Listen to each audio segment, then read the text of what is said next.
నమస్తే. Welcome to our channel. నేను మీ సంతోష్. మిత్రుల, శత్రుల ఒక్క సీటు కోసం కాంగ్రెస్ పార్టీలో ఉన్న ఒక సీఎం, మినిస్టర్ ఇద్దరు ఎందుకు గొడవ పడుతున్నారు? అసలు ఏంటి ఆ రెడ్డి వర్గం సీటు కోసం ఇటు నా వైఫ్‌కి కావాలంటూ ఉత్తమ్ కుమార్ రెడ్డి, లేదు నా నా ఆ సీట్‌లో నా దోస్తుంటే బావుంటదని చెప్పేసి రేవంత్ రెడ్డి. ఎందుకు ఇలా కొట్టుకుంటున్నారు? ఎందుకు ఇలా మాటల యుద్ధం జరుగుతుంది? అనే విషయం పైన మాట్లాడడానికి మన ముందున్నారు కృష్ణకుమారి మేడం గారు. మేడం నమస్తే. మేడం, ఒక సీటు కోసం సీఎం రేవంత్ రెడ్డి, ఉత్తమ్ కుమార్ రెడ్డి మాటల యుద్ధం జరుగుతుంది. అది మనం చూస్తున్నాం. ఆ సీటు కోసం వీళ్ళు హై ఎండ్ సీట్లో ఉన్న వీళ్ళు కొట్టుకోవడం అవసరమా? అస్సలు అవసరం లేదు. ఉమ్, అస్సలు అవసరం లేదు. ఇవాళ ఒక గొప్ప రాజకీయ పోరాట పరిస్థితిలో ఉన్నాం. ఉమ్, కాంగ్రెస్ పార్టీ అయినా, కమ్యూనిస్టులైనా, ఉమ్, లేదు బీజేపీ వాళ్ళైనా. ఉమ్, ఇవాళ ఒక పెద్ద పోరాటం నడుస్తుంది. దేశం మొత్తం మీద పోరాటం నడుస్తుంది. ఉమ్, ఈ పోరాటంలో ఎవరెవరు పాల్గొంటున్నారు అంటే జాతీయ స్థాయిలో ప్రియాంక గాంధీ, రాహుల్ గాంధీ, ఉమ్, అలాగే మల్లికార్జున్ ఖర్గే గారు, అలా ఇంకా కొంతమంది పెద్ద పెద్ద లీడర్సు ఉమ్, బాహాబాహీకి దిగి పోరాడుతున్న కాలం ఇది. అవును. ఇది ఈ కాలంలో ఏ పార్టీలైతే ఐకమత్యంతో ఉండి గట్టిగా నిలబడి రాబోయే ఎన్నికల్లో ఏ పార్టీ గెలుస్తుంది అనే దాన్ని బట్టి ఈ దేశ భవిష్యత్తు ఆధారపడి ఉంటుంది. ఓకే. అంతటి కీలకమైన సమయంలో మనం ఉన్నాం ఇవాళ.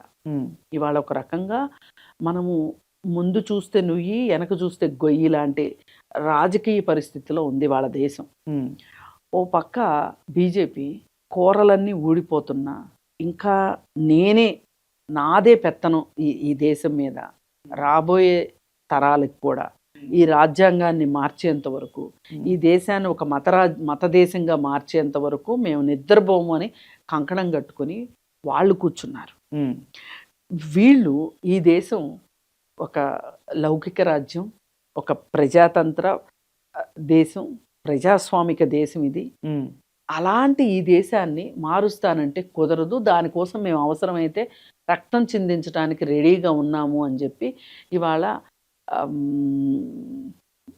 ఎవరైతే ఇండియా కూటమిలో ఉన్నారో ఉమ్, వాళ్ళందరూ నిజానికి ఒకే మాట మీద ఉన్నారు. ఒక డిఎంకే కాస్త కోపం తాపంలో ఉంది, కానీ డిఎంకే కూడా ఇంకో 4 రోజులు పోతే ఆ కోపం తగ్గించుకొని ఇండియా కూటమిలో ఉంటారు, నిండి కూటమిలోకి వచ్చేస్తారు. ఇవాళ ఇండియా కూటమికి, ఎన్డీఏ కూటమికి ఒక హోరాహోరీ యుద్ధం జరుగుతుంది. ఉమ్, ఈ కాలంలో కాంగ్రెస్ పార్టీ దీనికి ఒక నేతృత్వం వహించాల్సిన పరిస్థితిలో కాంగ్రెస్ పార్టీ ఉంది. ఉమ్, ఒక బాధ్యతతో కూడిన కాంగ్రెస్ పార్టీ. ఉమ్, ఇవాళ రాహుల్ గాంధీ ఎందుకండి భారత్ జోడో యాత్ర చేసి దేశం ఆ చివరి నుంచి ఈ చివరికి ఏకం చేయాలి అనుకున్నాడు? అలాగే న్యాయయాత్ర ద్వారా కాలినడకన దేశమంతా ఎందుకు తిరిగాడు దేశ దిమ్మర్లాగా? ఉమ్, మీకులాగా తగాదాలు ఆడుకోలేకనా, పోట్లాడలేకనా? ఈ పోస్టులు పిచ్చే గనక వాళ్ళ కుటుంబానికి ఉంటే సోనియా గాంధీ ప్రధానమంత్రి అవుతానంటే ఎవరు కాదంటారు? ఉమ్, రాహుల్ గాంధీ నేనే ప్రధానమంత్రిని అంటే ఎవరు కాదంటారు? ఉమ్, అసలు ఏఐసిసి ప్రెసిడెంటే నాకు వద్దు అని చెప్పి ఉమ్, అస్త్ర సన్యాసం చేసిన వాడు, ఉమ్, ఒక సన్యాసిలాగా నాకేంటి, నేను పనిచేయడానికే ఉన్నాను పార్టీలో, నాకు పదవులు ముఖ్యం కాదు అన్న త్యాగబుద్ధితోటి ఉమ్, కాంగ్రెస్ పార్టీలో రాహుల్ గాంధీ వాళ్ళు ఇవాళ రెక్కలు ముక్కలు చేసుకుని కష్టపడుతుంటే, ఉమ్, కార్యకర్తలు కూడా అదే విధంగా ఉంటే ఈ మధ్యలో నాయకులకి ఏం పోయే కాలం వచ్చింది? ఉమ్, ఇప్పుడు మనం రేవంత్ రెడ్డి గారి దగ్గరికి వద్దాం. ఉమ్, రేవంత్ రెడ్డి గారు నేనే ఉంటాను అని అనట్లేదుగా. ఉమ్, ఒక సీఎంగా నేనే ఉంటాను అన్న ఎవరు కాదనగలిగే పరిస్థితి ఉంది. ఉమ్, రోహిన్ రెడ్డి అనే అతనికి ఇద్దామని ఇతను అంటున్నాడు. ఉమ్, ఉత్తమ్ కుమార్ రెడ్డి ఏమనుకుంటున్నాడు, నేను అసలు ముఖ్యమంత్రిని కాలేకపోయాను, నన్ను అవనివ్వలేదు, అసలు నిజంగా ముఖ్యమంత్రికి నేనే అర్హుణ్ణి, క్యాండిడేట్ నేనే, సరే నాకు అది ఇవ్వలేదు, నాకు ఇప్పుడు ఒక మినిస్ట్రీ ఉంది, మా భార్యకి ఇస్తే మా ఇంట్లో పవర్ బ్యాలెన్స్ అవుతుంది అని వాళ్ళ వైఫ్కి కావాలంటూ ఉత్తమ్ కుమార్ రెడ్డి అడుగుతున్నారు. కానీ ఆమె ఎమ్మెల్యే ఆల్రెడీ, ఉమ్, నువ్వు ఎమ్మెల్యే, ఉమ్, నువ్వు మినిస్టరు, అసలు ఒకే ఇంట్లో 2 పదవులు వద్దు అని చెప్తున్నప్పుడు అసలు మీ ఆవిడికి ఎమ్మెల్యే సీట్ ఇవ్వకూడదు లెక్క అయితే, మీ ఇద్దరు భార్యాభర్తలుగా. అవును. అయితే కూడా కోదాడ నియోజకవర్గంలో నల్గొండ జిల్లాలో నీకున్న పట్టుకి సరే ఇన్ని సంవత్సరాల నుంచి నువ్వు కష్టపడ్డ దీనికి సోనియా గాంధీ గుడ్ లుక్స్లో నువ్వు ఉండటం వల్ల ఏదైతేనేమి నీకు మీ ఆవిడకి ఇద్దరికి ఎమ్మెల్యే టికెట్లు ఇచ్చారు, మీరు గెలిచారు, సంతోషం. అంతవరకు సంతోషంగా ఉండక ఇంకా పోస్ట్ కావాలి అంటే ఇప్పుడు ఈ పార్టీలో మీ ఇద్దరు వల్లే నల్గొండ జిల్లా అంతా నడవట్ల, మహబూబ్ నగర్ జిల్లా మొత్తం రేవంత్ రెడ్డి గారి వల్లే నడవట్ల. ఎంతో మంది కార్యకర్తలు ఉన్నారు, ఎంతో మంది కష్టపడి ఈ పార్టీని ఇవాళ అధికారంలోకి రావడానికి చాలా మంది కష్టం ఉంది ఇందులో. ఆ కష్టం ఉన్న వాళ్ళందరికీ ఏవో పోస్టులు కావాలనుకుంటారు. ఏమి ఇప్పుడు అతను ఏ పోస్టులోనూ లేడు రోహిన్ రెడ్డి, మరి అలాంటప్పుడు అతనికి ఇస్తే నష్టం ఏంటి? ఈ విషయంలో మటుకు ఖచ్చితంగా నేను రేవంత్ రెడ్డి గారు మాట్లాడిందే కరెక్ట్ అంటాను. ఎందుకంటే రోహిన్ రెడ్డికి ఇద్దాం అనుకుంటున్నాడు. పోనీ రోహిన్ రెడ్డికి కాదు, ఇంకో రెడ్డి, ఇప్పుడు అది ఎలాగూ పోస్టు రెడ్డి వర్గానికే ఉంటది కాబట్టి ఇంకో రెడ్డి, ఇప్పుడు సరే ఈయన చెప్పాడు, ఈయన ప్రాబల్యం ఏదో పెరిగిపోతుంది అని నువ్వు అనుకుంటే ఇంకొక రెడ్డికైనా వస్తుంది, కానీ నీకు మట్టుకు రావద్దు. ఉత్తమ్ కుమార్ రెడ్డి ఆయన వైఫ్కి మట్టుకు ఈ పదవి ఇవ్వటానికి వీలు లేదు లెక్క ప్రకారం. ఎందుకంటే ఈ పార్టీలో పనిచేసిన వాళ్ళు ఇంకా చాలా మంది ఉన్నారు. అన్ని పోస్టులు మీరే తీసుకుంటానంటే ఎట్లా కుదురుతుంది?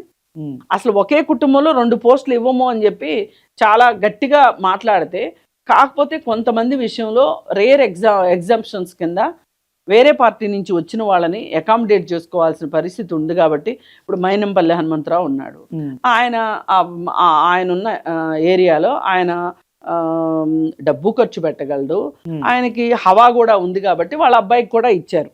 అంతే తప్పితే ఇంకెవరికి ఇవ్వలా, ఇద్దరికి ఇవ్వలా. ఇప్పుడు జానారెడ్డి గారి ఇంట్లో జానారెడ్డి గారికి ఇచ్చినట్లేరు, వాళ్ళ అబ్బాయిలు ఒకళ్ళు ఎమ్మెల్యే ఒకళ్ళు ఎంపీ అయినట్టున్నారు. సరే ఏదేమైనా కొన్ని కుటుంబాలు ఎన్నో సంవత్సరాలుగా పార్టీ కోసం అంకితమైన కుటుంబాలకి అలా ఇచ్చిన మాట వాస్తవం. కానీ మీ ఇంట్లో ఇప్పుడు 3వ పదవి అవుతుంది కదా, ఇద్దరు మనుషులకు 3 పదవులు ఇవ్వాలా? అవసరం లేదు కదా. అందుకని ఇవాళ ఆయన చాలా విజ్ఞత ఉన్న మనిషి, చాలా రాజకీయ అనుభవం ఉన్న వ్యక్తి. ఆయన ఇలా ఉత్తమ్ కుమార్ రెడ్డి ఇలా అడ్డం మట్టుకు నా ప్రాబల్యం ఏదో తగ్గిపోతుంది అని అనుకోవటం ఇది అమాయకత్వం. మేడం, ఇంకో క్వశ్చన్ ఏంటిది అంటే, సీఎం రేవంత్ రెడ్డి, ఉత్తమ్ కుమార్ రెడ్డి మినిస్టర్, ఇద్దరు కొట్టుకోవడం వల్ల జనాలు ఎలా చూస్తారు వాళ్ళని? జనాలు చూడటం కాదు, ఇక్కడ కావాల్సింది ఏంటంటే ఇవాళ ఈ దేశం ఇవాళ ఉన్న పరిస్థితుల్లో, ఈ రాష్ట్రంలో కూడా ఈ పరిస్థితుల్లో ఏ కాంగ్రెస్ నాయకుడైనా సరే తప్పటడుగు వేస్తే ఈ దేశ ప్రజలకు నష్టం చేసిన వాళ్ళు అవుతారు మీరు. అదే కదా, ఇప్పుడు సీటు కోసమే కొట్టుకుంటున్నారు. అదే నేను అంటున్నా, మీరు అసలు ఈ సీట్ల కోసం, ఈ సీట్ల పంచాయతీ, ఓట్ల పంచాయతీ పెట్టుకునే కన్నా మీరు అసలు ఇవాళ మీ ప్రభుత్వాన్ని నిలబెట్టుకోవటం కోసం మీరు ఏం చేస్తారు? ఇవాళ చాలా రెడీగా ఉన్నది. ఇంకెవరికి బలం దగ్గరలో బలం లేదు కాబట్టి సరిపోయింది, కానీ లేకపోతే అసలు ఈ ప్రభుత్వం ఉండేది కాదు. బీజేపీ వాళ్ళు ఉండనిచ్చేవాళ్ళు కాదు. ఎన్ని ప్రభుత్వాలు కోల్చలేదు వాళ్ళు. మహారాష్ట్రలో ప్రభుత్వాన్ని కోల్చలా, ఇంకో రాష్ట్రంలో రాజస్థాన్లో కోల్చలా, వాళ్ళ పనే అది కదా. ఇక్కడ కూడా అలాంటి రేవంత్ రెడ్డి కాబట్టే ఎంతో కొంత రిటైన్ చేయగలుగుతున్నాడు, అది మనం ఒప్పుకుని తీరాలి. పైగా అసలు ఇవాళ ఒక చారిత్రక అవసరంలో ఉంది దేశం, అది మర్చిపోతే కష్టం. పార్టీ ఇన్నర్ గ్రడ్జ్ వల్ల నెక్స్ట్ ఎలక్షన్స్ కి పార్టీకి దెబ్బపడే అవకాశం పడుతుంది ఖచ్చితంగా. అందుకే నేను అంటున్నా, మీ మీద చాలా బాధ్యత ఉంది వాళ్ళ కాంగ్రెస్ పార్టీ మీద. ఇండియా కూటమికి నాయకత్వం వహించి అవసరమైతే త్యాగాలకు సిద్ధం కావాల్సిన కండిషన్లో మీరు ఉన్నారు. ఇప్పుడు ఆ రోజు చూడండి, తమిళనాడులో విజయ్ గెలిచాడు, అతనికి సీఎం పదవి కొంచెం దూరంలో ఉంది. ఏ మాత్రమైనా సరే ఆ రోజు కాంగ్రెస్ పార్టీ ఒక నిర్ణయం తీసుకొని విజయ్కి మేము ఉన్నాము అని చెప్పకపోతే సీఎం అయ్యేవాడు కాదు, బీజేపీ అయ్యేది.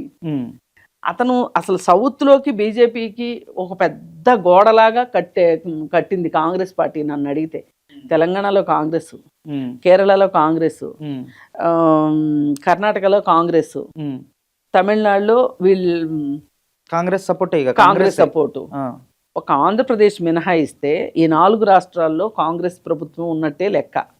పైగా ఆ రోజు సపోర్ట్ ఇచ్చినందుకు గాను విజయ్ తనకొచ్చిన రాజ్యసభ ఎంపీ సీట్ని కాంగ్రెస్కి ఇచ్చాడు కృతజ్ఞతతో.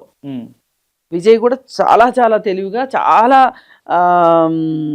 కాన్షియస్తో పనిచేస్తున్నాడు, బుర్ర బుద్ధి పెట్టి పనిచేస్తున్నాడు. ఇప్పటిదాకా చేసిన పనులన్నీ పర్ఫెక్ట్గా ఉన్నాయి.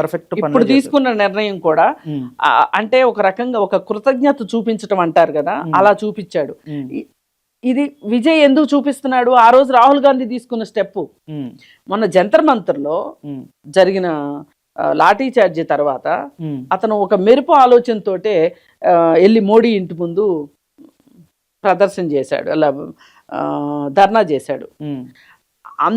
చెయ్యబట్టే ధర్మేంద్ర ప్రధాన్ రాజీనామా చేశాడు, లేకపోతే చేసేవాడు కాదు. అంటే కాంగ్రెస్ పార్టీకి ఆ మాదిరి పట్టుంది ఈ దేశంలో. మళ్ళీ వచ్చిన మినిస్టర్ కూడా ఆర్ఎస్ఎస్గా మేడం. అందుకే వాళ్ళు ఆర్ఎస్ఎస్కే చేస్తారు, అందులో డౌటే లేదు. కానీ అసలు ఇప్పుడు ఆ విద్యార్థులు అన్ని దెబ్బలు తినటానికి ఫలితం ఏంటి?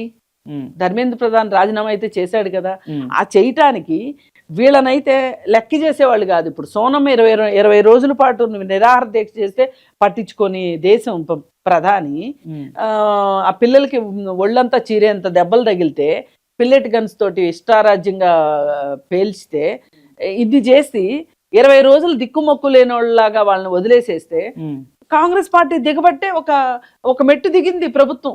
అంటే అక్కడ మనం విన్నది ఏంటంటే ఆ జంతర్ మంతర్లో స్టూడెంట్స్ కాదు, వచ్చిన వేరే వాళ్ళు బయట నుంచి వచ్చారు అనే వార్తలు కూడా మనం విన్నాం.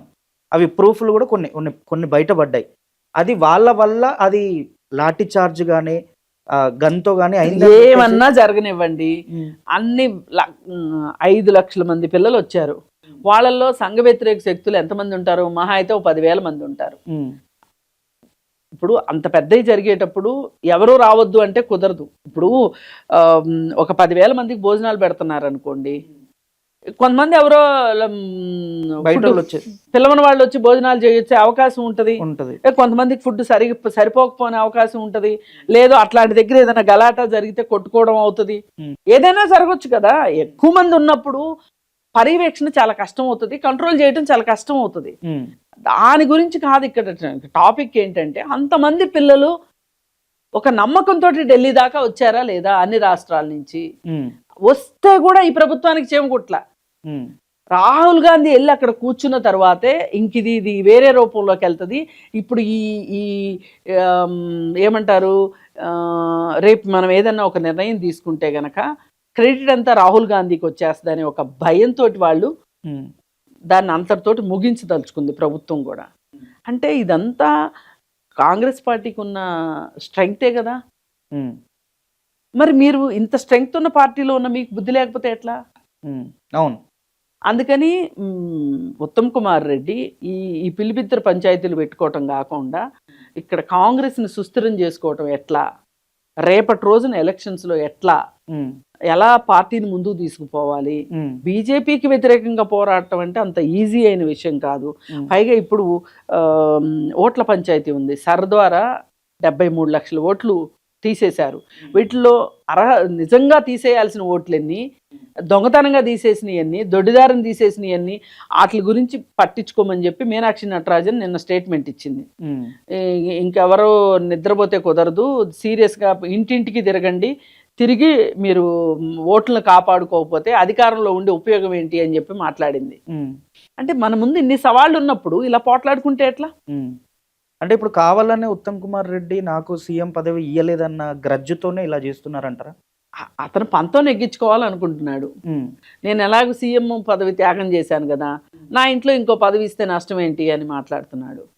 అదే దాని బదులు ఇంకొక పనిచేసిన వ్యక్తికి పదవి ఇస్తే అతను సంతోషంగా పనిచేస్తాడు, దానివల్ల పార్టీకి మంచి జరుగుతుంది అనే ఆలోచన రావాలి. అయితే ఉత్తమ్ కుమార్ రెడ్డి మైండ్ సెట్లో ఏముందంటే మేడం, ఇక్కడ సీట్ ఇస్తా అనేది రేవంత్ రెడ్డి వాళ్ళ ఫ్రెండ్కి. ఎవరికైతే మీకు ఎందుకండి? అదే సీట్ నువ్వు ఫ్రెండ్కి ఎందుకు ఇవ్వాలి? అన్ని నీ మాటలేనా? నేను ఒకనున్నా కదా, నా మాట చెల్లదా? ఆ సీట్ నా వైఫ్కి ఇవ్వాలని ఉత్తమ్ కుమార్ రెడ్డి. ఆయన ఇంకొక రెడ్డిని తీసుకొస్తే మర్యాద ఉండేది. ఇవాళ ఉత్తమ్ కుమార్ రెడ్డిని ఎందుకు వ్యతిరేకిస్తున్నాము? ఆయన స్వార్థం ఏంటి? అధికారం అంతా ఆయన ఇంట్లోనే ఉండాలా, ఆయన కాంపౌండ్లోనే ఉండాలా? ఓకే, అట్లా అని చెప్పేసి వైఫ్కి కావాలని చెప్పి కావాలని అడగటం సమంజసమే కాదు అసలు. ఎమ్మెల్యేతో సరిపోద్ది అని చెప్పేసి. ఎమ్మెల్యేతో ఒక పదం ఉంది కదా, ఉమ్, అంతే ఇంకా. Right right madam, thank you madam, thank you so much.